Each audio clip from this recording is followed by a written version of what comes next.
നമുക്കിന്ന് single stage transistor amplifier എന്താണെന്ന് നോക്കാം. സിംഗിൾ സ്റ്റേജ് ആംപ്ലിഫയർ നമ്മളിവിടെ കൊടുത്തിട്ടുണ്ട്. ഇതിൽ എന്ത് ടൈപ്പ് ട്രാൻസിസ്റ്റർ ആണ്? NPN ട്രാൻസിസ്റ്റർ അല്ലേ? ആരോ മാർക്ക് പുറത്തേക്കാണ്. Arrow mark shoes the direction of conventional current. അപ്പോൾ ഈ ഡയറക്ഷനിലാണ് IE ഫ്ലോ ചെയ്യുന്നത്. അപ്പോൾ IC ഈ ഡയറക്ഷനിൽ ഫ്ലോ ചെയ്യും. IB ഇങ്ങോട്ട് ഫ്ലോ ചെയ്യും. അപ്പോൾ ആരോ മാർക്കെല്ലാം നിങ്ങൾ കൊടുക്കണം. ഇതിൽ കൊടുത്തിട്ടില്ല. Plus VCC. അപ്പോൾ ഇതാണ് ഒരു സിംഗിൾ സ്റ്റേജ് ആംപ്ലിഫയർ. ഇതിന്റെ പ്രത്യേകത എന്തൊക്കെയാണെന്ന് നോക്കുക. ഒരു സിംഗിൾ ആംപ്ലിഫയർ മാത്രമേ, സിംഗിൾ ട്രാൻസിസ്റ്റർ മാത്രമേ ഇതിനുള്ളൂ. അപ്പോൾ സിംഗിൾ സ്റ്റേജ് ആംപ്ലിഫയർ എന്ന് പറയുമ്പോൾ ഒരു സിംഗിൾ ട്രാൻസിസ്റ്റർ മാത്രം ഉപയോഗിച്ചിട്ടുണ്ട്. ഇത് എന്ത് ടൈപ്പ് ബയാസിംഗ് ആണ് ഉപയോഗിച്ചിട്ടുള്ളത്? ബേസ് റെസിസ്റ്റർ ആണോ, കളക്ടർ ഫീഡ്ബാക്ക് ആണോ, എന്ത് ടൈപ്പാണ്? Voltage divider bias method. R1 R2 connect ചെയ്തിട്ടുണ്ട്. Okay, voltage divider bias. ഇത് ഇൻപുട്ട് കൊടുത്തിട്ടുണ്ട്. അപ്പോൾ ഈ ഇൻപുട്ട് ഫോർവേഡ് ബയാസിൽ ആക്കിയിട്ടുണ്ട് വോൾട്ടേജ് ഡിവൈഡർ ബയാസ് മെത്തേഡ് ഉപയോഗിച്ച്. ഓക്കെ, ഇത് റിവേഴ്സ് ബയാസിലും ആണോ ഒന്ന് പരിശോധിച്ച് നോക്കാം കേട്ടോ. അപ്പോൾ ഇതാണ് ഒരു സിംഗിൾ സ്റ്റേജ് ആംപ്ലിഫയർ എന്ന് പറയുമ്പോൾ നിങ്ങളുടെ മനസ്സിലേക്ക് വരേണ്ട ഒരു പിക്ചർ. അപ്പോൾ എന്താണ് സിംഗിൾ സ്റ്റേജ് ആംപ്ലിഫയർ എന്ന് നോക്കുക. When only one transistor with associated circuitry is used for amplifying a weak signal, the circuit is known as single stage amplifier. So a single stage transistor amplifier has one transistor, bias circuit, and other auxiliary components. Then a capacitor വേണമെങ്കിൽ കൊടുക്കും നമ്മൾ, input ഉണ്ടാവും. Okay, actually a practical amplifier consists of many number of stages. അപ്പോൾ നമ്മൾ ഇനി ഇതുപോലെ ഒന്നും കൂടി നമ്മളിവിടെ വെച്ചിട്ടുണ്ട്. അത് രണ്ടും കപ്പാസിറ്റർ വെച്ച് കണക്ട് ചെയ്ത് കഴിഞ്ഞാൽ 2 സ്റ്റേജ് എന്ന് പറയും. 3 ഉണ്ടാകുമ്പോൾ 3 സ്റ്റേജ് എന്ന് പറയും. അങ്ങനെ മൾട്ടിപ്പിൾ സ്റ്റേജസ് ഉണ്ട്. അപ്പോൾ എങ്ങനെയാണ് ഒരു ആംപ്ലിഫയർ വർക്ക് ചെയ്യുന്നത് നോക്കാം. When a weak signal is applied to the base,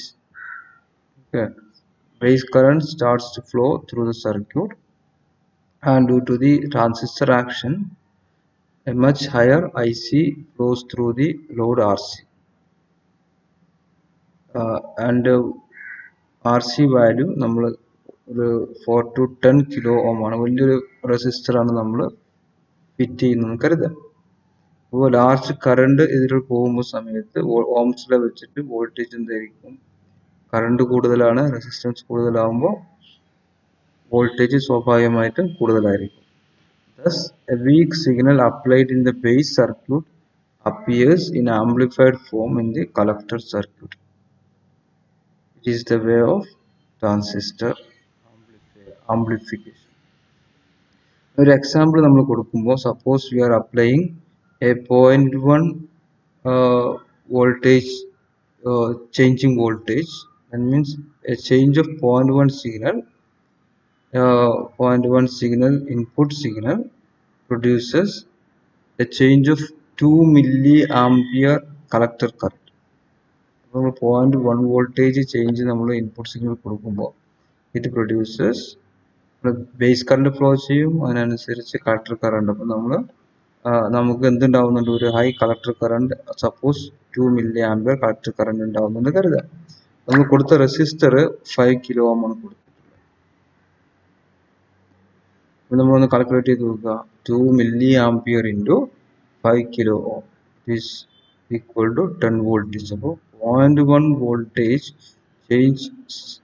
changing signal നമ്മൾ ഇവിടെ ഇൻപുട്ടിൽ കൊടുത്തു കഴിഞ്ഞാൽ ഔട്ട്പുട്ടിൽ നമുക്ക് കിട്ടുന്നത് 10 വോൾട്ടേജ്. അപ്പോൾ 100 ടൈംസിൽ പിന്നെ ആംപ്ലിഫൈ ചെയ്തു. Thus the transistor has been able to raise the voltage level of the signal from 0.1 to 10 voltage. That is the voltage amplification or stage gain is 100. നമുക്കിനി graphical demonstration of transistor amplifier, ഇത് ചോദിക്കുന്ന ഒരു question ആണ് കേട്ടോ, സാധാരണ ചോദിക്കാറുണ്ട്. Current output graphical representation ഇവിടെ കൊടുത്തിട്ടുണ്ട്. ഇത് VCE ആൻഡ് IC നോക്കുന്നു. V സ്മോൾ ലെറ്റർ ആണ്, CE ക്യാപിറ്റൽ. എന്തായിരിക്കും അർത്ഥം? ഔട്ട്പുട്ട് കളക്ട് വി സി എന്ന് പറഞ്ഞാൽ ഔട്ട്പുട്ട് കോമൺ എമിറ്ററിലെ ഔട്ട്പുട്ട് വോൾട്ടേജ് ആണ്. ഇത് C capital C represents D C and small letter represents the A C. അപ്പോൾ it is a mixing of, it consists of mixing of AC and DC. Small IC, capitals, capital small I, capitals, that also represents the DC and AC current. Okay, അപ്പോൾ V C I C എന്ന് പറയുന്നത് output characteristics. അപ്പോൾ നമ്മളിത് വരയ്ക്കുന്നത് ഇത് output characteristics ആണ്. അപ്പോൾ suppose the zero signal base current is 10 microamp. 10 microamp. This is the zero signal current നമ്മൾ assume ചെയ്യാം. This is the base current for which transistor is biased by the biasing network. ഇതാണ് zero signal base current എന്ന് കരുതുക. When AC signal is applied to the base, it makes the base say positive in half cycle and negative in the second half cycle. ഇവിടെ നിന്നാണ് ഇത് zero signal നമ്മൾ കൊടുക്കുന്നതിന് മുമ്പ്, അതായത് സിഗ്നൽ ഇല്ലാത്ത സമയത്തുണ്ടാവുന്ന ബേസ് കറണ്ട് എന്ന് നമ്മൾ അസ്യൂം ചെയ്യാം. അതിന്റെ കളക്ടർ കറണ്ട് 1 മില്ലി ആംപിയർ എന്ന് കരുതാം. ഓക്കെ, 1 മില്ലി ആംപിയർ ആണ് കളക്ടർ കറണ്ട്. ഇവിടെ വെച്ചിട്ടാണ് ഇതിന്റെ റെഫറൻസ് ലൈൻ, പിന്നെ റെഫറൻസ് ലൈൻ ആയിട്ട് വരിക. പിന്നെ അവിടെ നിന്നാണ് കളക്ടർ കറണ്ട് ചേഞ്ച് ചെയ്യുന്നത്. 1 മില്ലി ആംപിയർ എന്നാണ് ചേഞ്ച് ചെയ്യുന്നത്. Therefore, the base and collector current will increase in the first half cycle when base emitter junction is more forward biased. However, they will decrease in the second half cycle when the base emitter junction is less forward biased. ഇതിന്റെ ചുരുക്കം എന്താ പറഞ്ഞു കഴിഞ്ഞാൽ output characteristics നമ്മൾ ആദ്യം വരയ്ക്കുക, പിന്നെ zero signal base current നമ്മൾ വരയ്ക്കുക. അപ്പോൾ സീറോ സിഗ്നൽ ബേസ് കറണ്ട് വരയ്ക്കുമ്പോൾ നമുക്ക് അതിൽ നിന്ന് സീറോ സിഗ്നൽ കളക്ടർ കറണ്ട് നമുക്ക് കിട്ടും. അപ്പോൾ അതാണ് റെഫറൻസ് ലൈനായിട്ട് വരുന്നത്. അവിടെ നിന്നാണ് കളക്ടർ കറണ്ട് ചേഞ്ച് ചെയ്യുന്നത്. Depends on the input signal variation. Okay, അപ്പോൾ ഡി സി ലോഡ് ലൈൻ പോകുമ്പോൾ നമ്മൾ ഇതേപോലെ തന്നെയാണ് നമ്മൾ ചെയ്യുന്നത്. നോക്കാം. Practical circuit of transistor amplifier, അതാണ് ഈ സർക്യൂട്ട് കൊടുത്തിട്ടുള്ളത്. നമ്മൾ നേരത്തെ പറഞ്ഞ അതേ സംഭവം തന്നെ. നമ്മൾ പ്രാക്ടിക്കൽ സർക്യൂട്ടിൽ നമ്മൾ രണ്ടും കുറച്ചും കൂടി കമ്പോണൻസ് നമ്മൾ കൂട്ടിച്ചേർക്കുന്നുണ്ട്. അതാണ് കപ്പാസിറ്റർ, ഈ കപ്പാസിറ്റർ, ഈ കപ്പാസിറ്റർ. ഇതിനായിരിക്കും കപ്പാസിറ്റർ കൊടുത്തിട്ടുണ്ടാവുന്നത് ഡി സി കറണ്ടിനെ ബ്ലോക്ക് ചെയ്യാൻ വേണ്ടിയിട്ടാണ്. നമ്മൾ കപ്പാസിറ്റർ എ സിനെ കടത്തിവിടും. പ്യൂർ എ സി ആയിരിക്കും നമുക്ക് ഔട്ട്പുട്ടിൽ കിട്ടുന്നത്. നമുക്ക് എ സി ആണല്ലോ നമുക്ക് വേണ്ടത്. നമ്മൾ ഓഡിയോ ഹലോ എന്ന് പറയുന്നത് എ സി സിഗ്നലാണ്. ആ എ സി സിഗ്നലിനെ അത് ആംപ്ലിഫൈ ചെയ്തിട്ടാണ് നമ്മൾ ആംപ്ലിഫയർ ഉപയോഗിക്കുന്നത്, audio signal amplifier.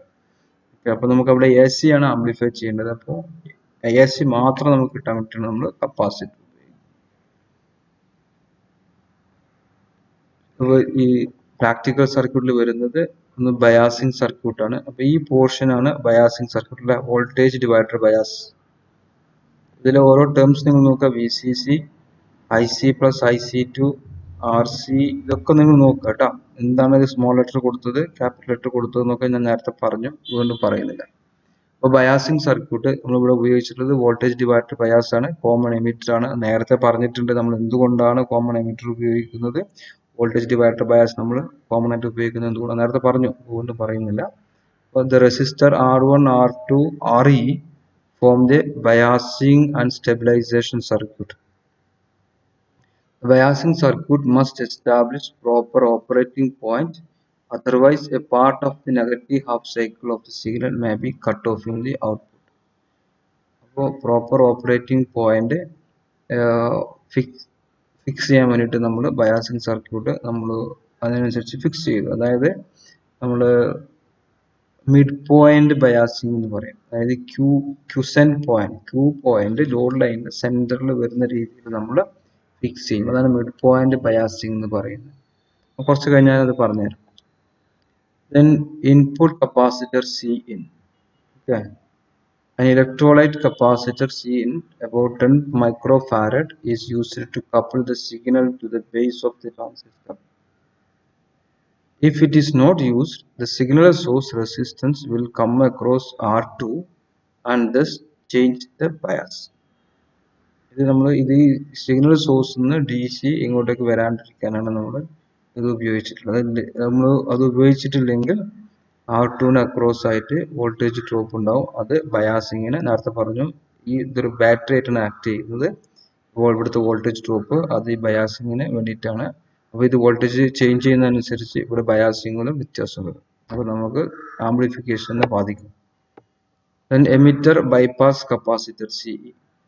The emitter bypass capacitor CE 10 microfarad is used in parallel with RE to provide a low reactance path to the amplified AC signal.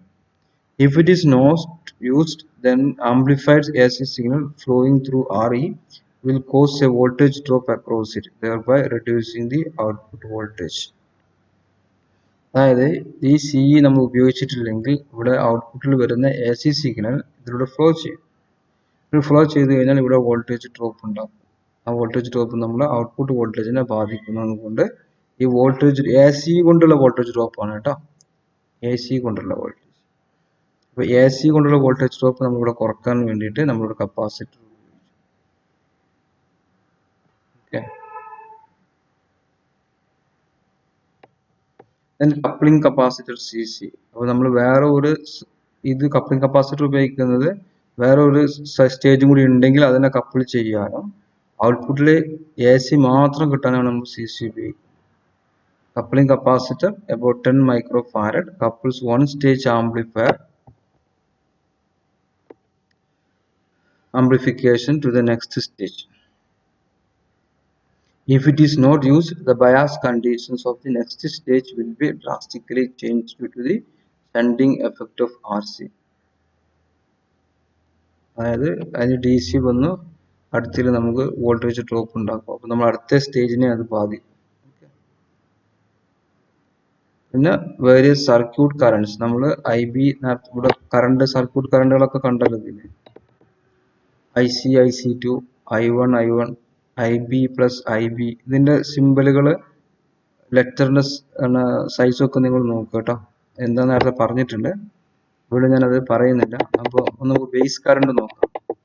Base current when no signal is applied in the base circuit, DC base current simple നോക്ക്, capital I capital B, DC ആണ് കേട്ടോ.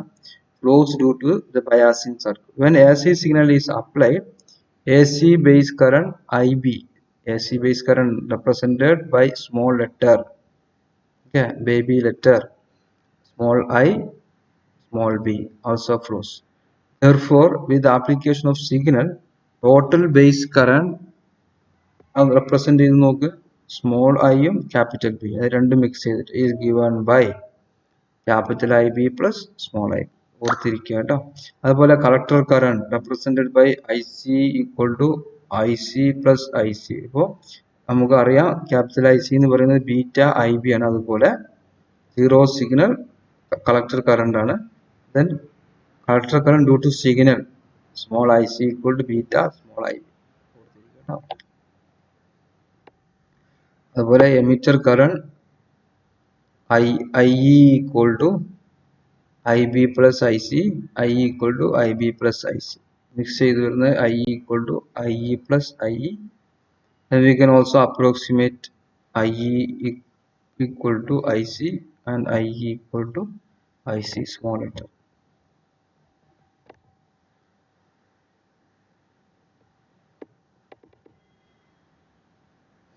ഇനി അടുത്ത് face reversal നോക്കാം നമുക്ക്. അതായത് നമ്മൾ നേരത്തെ ഞാനൊരു വീഡിയോയിൽ പറഞ്ഞിട്ടുണ്ട് നമുക്ക് ഔട്ട്പുട്ട് ഇൻവേർട്ടഡ് ആയിട്ടാണ് കിട്ടുന്നത് എന്നുള്ളത്. അപ്പോൾ the phase difference of 180 degree between the signal voltage and output voltage in a common emitter amplifier is known as phase reversal. Okay, അതെങ്ങനെ വരുന്നത് നമുക്ക് നോക്കാം. അതൊന്നും നേരത്തെ പറഞ്ഞിട്ടുണ്ട്. The output voltage, instantaneous output voltage is VCE equal to VCC minus ICRC. Okay, ഇവിടെ നോക്കുക, simple നോക്കുക. ഇത് സ്മോൾ വി ആണ്, ഇത് ക്യാപിറ്റൽ. അപ്പോൾ ഔട്ട്പുട്ട് വോൾട്ടേജ് ആണ് പറയുന്നത് കേട്ടോ. ഈക്വൽ ടു VCC എന്ന് പറയുന്നത് ഫുള്ള് ക്യാപിറ്റൽ ആണ്, ഫുൾ. അതായത് മീൻസ് നമ്മൾ സപ്ലൈ DC വോൾട്ടേജ് ആണ്. മൈനസ് ICRC, I മിക്സഡ് ആണ്, I small C capital. Okay, ICRC. അപ്പോൾ നമ്മൾ ഔട്ട്പുട്ടിലൊരു കപ്പാസിറ്റർ ഉപയോഗിച്ച് കഴിഞ്ഞാൽ എന്ത് സംഭവിക്കും? DC-നെ ബ്ലോക്ക് ചെയ്യും. DC-നെ ബ്ലോക്ക് ചെയ്ത് നമുക്ക് ഔട്ട്പുട്ടിൽ AC മാത്രമേ ഉണ്ടാവുള്ളൂ. അതാ ഈ സർക്യൂട്ടാണ് നമ്മൾ കൊടുക്കുന്നുണ്ടെങ്കിൽ നമ്മൾ ഔട്ട്പുട്ടിൽ ഇവിടെ ഒരു കപ്പാസിറ്റർ കണക്ട് ചെയ്തു. അപ്പോൾ നമുക്ക് ഔട്ട്പുട്ടിൽ എന്തുണ്ടാവും? AC മാത്രമേ ഉണ്ടാവുള്ളൂ, DC ഉണ്ടാവുക. അപ്പോൾ DC വോൾട്ടേജ് എന്തായി? 0 ആയിപ്പോയി. അതിന് വേറെ നമ്മൾ ഡിഫറൻഷ്യൽ എടുത്താലും നമുക്ക് അതേ ഐഡിയ തന്നെ കിട്ടുന്നത്. അപ്പോൾ അതായത് നമ്മൾ differentiate the VCE with respect to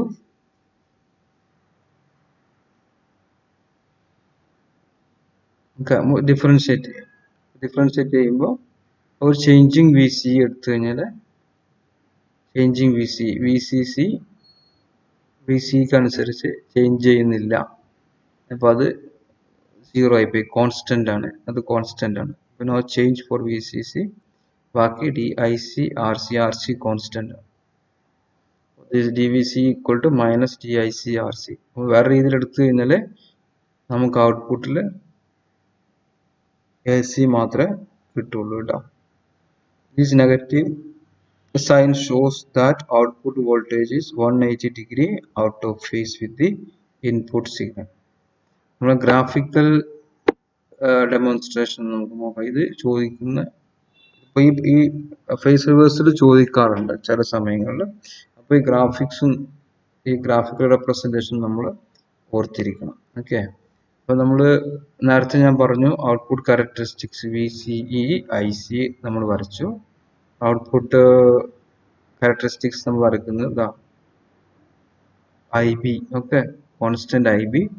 അപ്പോൾ നമ്മൾ അസ്യൂം ചെയ്യാണ് 10 micro ampere is the zero signal IB. Then the corresponding IC you can find from this line. Okay, this is the zero signal IC. അപ്പോൾ collector current vary ചെയ്യുന്നപ്പോൾ with the zero signal collector current will be the reference line. അപ്പോൾ അവിടെ നിന്നാണ് collector current vary ചെയ്യുന്നത്, maximum collector current and minimum collector current. അപ്പോൾ base current നോക്ക്, input base current ഇതാണ് reference. Zero signal line ഇതാണല്ലോ. അപ്പോൾ ഈ സീറോ സിഗ്നൽ ലൈന് ഈ AB represents the load line. അപ്പോൾ നമ്മൾ ലോഡ് ലൈൻ ഇതാണ് quiescent zero signal base current എന്ന് പറയുന്നത്. അപ്പോൾ ഇതാണ് ക്യുസെന്റ് പോയിന്റ്, Q പോയിന്റ്. ഓക്കെ, അപ്പോൾ Q point is fixed at the middle of the DC load line. അപ്പോൾ ഇതിന് മിഡ് പോയിന്റ് ബയാസിംഗ് എന്നും പറയും. ഓക്കെ, അപ്പോൾ ഇവിടെ വെച്ചിട്ടാണ് പിന്നെ IB വേരി ചെയ്യും. അപ്പോൾ ഔട്ട്പുട്ട് വോൾട്ടേജോ നമ്മൾ ഇതിനെ ഇങ്ങോട്ടേക്ക് എക്സ്ട്രാപോളേറ്റ് ചെയ്ത് വരച്ചു കഴിഞ്ഞാൽ ഔട്ട്പുട്ട് വോൾട്ടേജ് നോക്ക് ഇങ്ങനെ വേരി ചെയ്യും. അപ്പോൾ നോക്കാം നമുക്ക് ഇൻപുട്ട് വോൾട്ടേജ് നമുക്ക് ഇതുപോലെ IC വേരി ചെയ്യുന്ന പോസിറ്റീവ് എന്നുള്ളത്. അപ്പോൾ ഇൻപുട്ട് വോൾട്ടേജ് ഇപ്പോൾ റെപ്രസെന്റ് ചെയ്തിട്ടുള്ളത് കളക്ടർ കറണ്ട് ആണ്. അപ്പോൾ നമ്മൾ അസ്യൂം ചെയ്യാം ഇൻപുട്ട് വോൾട്ടേജ് പോസിറ്റീവ് ആയിട്ട് പോകുമ്പോൾ ഔട്ട്പുട്ട് വോൾട്ടേജ് കണ്ടോ ഡിക്രീസ് ആവുന്നത് കണ്ടോ. അപ്പോൾ ഇൻപുട്ട് വോൾട്ടേജ് കൂടുന്നതനുസരിച്ച് കളക്ടർ കറണ്ട് കൂടും. അപ്പോൾ നമുക്ക് ഈ പിക്ചറാണ് നമുക്ക് അതിനെ ഉപയോഗിക്കാം. അപ്പോൾ input voltage positive half cycle ആവുമ്പോൾ output voltage negative half cycle ആയി. Okay, input voltage negative half cycle ആവുമ്പോൾ output voltage positive half cycle. അപ്പോൾ അതിനെ ജസ്റ്റ് ഇൻവേർട്ട് ചെയ്തു. Output voltage 180 degree out of phase ആണ് with respect to the input voltage. Understood? അപ്പോൾ ഈ picture നിങ്ങൾ നല്ലോണം മനസ്സിൽ വെക്കുക, ഇത് വരച്ച് പഠിക്കുക. ഇതിൽ പ്രധാനപ്പെട്ട ഒരു കാര്യം എന്താ വെച്ചാൽ ഈ ക്യുസെന്റ് പോയിന്റ് സെന്റർ പോയിന്റ് അല്ല എന്ന് നിങ്ങൾ വിചാരിക്കുക. ഉദാഹരണമായിട്ട് ഈ ക്യുസെന്റ് പോയിന്റ് ഒന്ന് ഇങ്ങോട്ടേക്ക് മാറി അല്ലെങ്കിൽ ഇവിടേക്ക് വന്നു. അപ്പൊ എന്ത് സംഭവിക്കുക? നമുക്ക് പോസിറ്റീവ് ഹാഫ് സൈക്കിൾ നമുക്ക് ഉണ്ടാവില്ല. അത് ഔട്ടായി ഫ്ലിപ്പ് ചെയ്ത് പോവാന്ന് പറയുന്നത്, കട്ടായി പോവാന്നൊക്കെ പറയും, അല്ലെങ്കിൽ സാച്ചുറേറ്റ് ചെയ്ത് പോവാന്നൊക്കെ പറയും. ഓക്കെ, അപ്പോൾ സാച്ചുറേറ്റഡ് ആയി.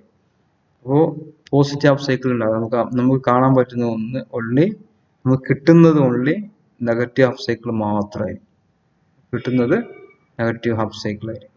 മാക്സിമം കളക്ടർ കറണ്ട് ഇതിന്റെ പുറത്തേക്ക് പോകുന്നത് നമുക്ക് കിട്ടില്ല. സർക്യൂട്ട് ആ സർക്യൂട്ട് അപ്പോൾ ബേൺ ആയി പോകും. ഓക്കെ, ഇത് ഇങ്ങോട്ടേക്ക് വന്നു കഴിഞ്ഞാൽ നമുക്ക് നെഗറ്റീവ് ഹാഫ് സൈക്കിൾ ക്ലിപ്പ് ചെയ്ത് പോകും, സാച്ചുറേറ്റ് ആയി. നമുക്ക് പോസിറ്റീവ് ഹാഫ് സൈക്കിൾ മാത്രമേ നമുക്ക് കിട്ടൂ. അപ്പോൾ അതുകൊണ്ടാണ് നമ്മൾ ഇതിനെ സെൻട്രൽ പോയിന്റിൽ ഫിക്സ് ചെയ്യുന്നത്, to get positive and negative half cycle.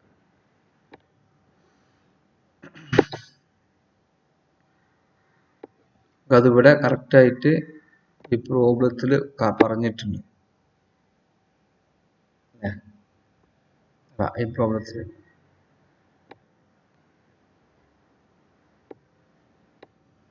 നമുക്ക് ഇനി DC and AC equivalent circuit നമുക്ക് അടുത്ത വീഡിയോയിൽ നമുക്ക് ഡിസ്കസ് ചെയ്യാം.